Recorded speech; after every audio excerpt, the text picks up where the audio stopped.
What's up, YouTube? It's your boy Ziggy Doom. Wanted to address the issue about an incident that happened in Chicago last week.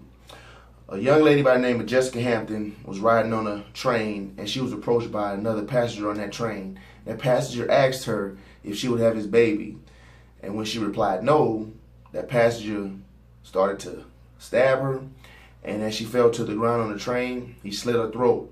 When the train stopped, he stepped over her, walked off the train. He was later apprehended by cops.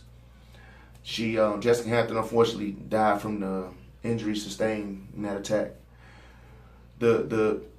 While that's sad and unfortunate, that this woman died in that manner, what really is troubling is if you look at the video, which I'll have a link to that video in the description of this one.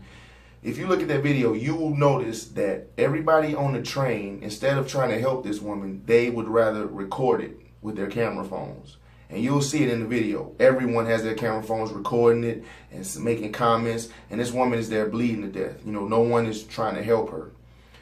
I wonder what would have happened if all those people with those camera phones would have decided to help her and subdue this guy on the train instead of wait for the incident to unfold and then decide to use their camera phones to take pictures of it.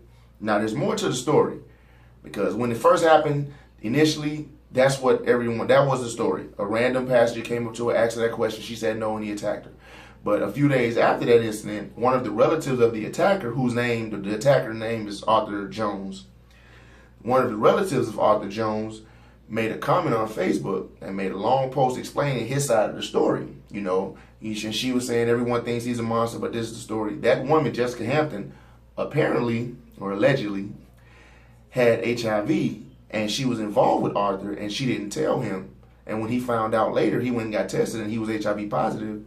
She also was pregnant, So they were going back and forth they were arguing through multiple train cars on the train. They finally got to that one train car, and he asked her the question, "Are you going to have my baby?" And she said no, and he attacked. Now, it's interesting because if you hear the story at first, and the story goes, a woman was attacked by a random guy who asked her to have his baby, and she said no. It would, in order for someone to attack her in that gruesome manner because of that, you would think they'd have to be mental or something. But now you hear his relative side of the story, and it gets a little bit more interesting. While I don't know all of the facts and the clues and everything, the investigation is still pending. I don't want to get on the internet, on social media, and start giving my opinion on something when I don't have all the facts.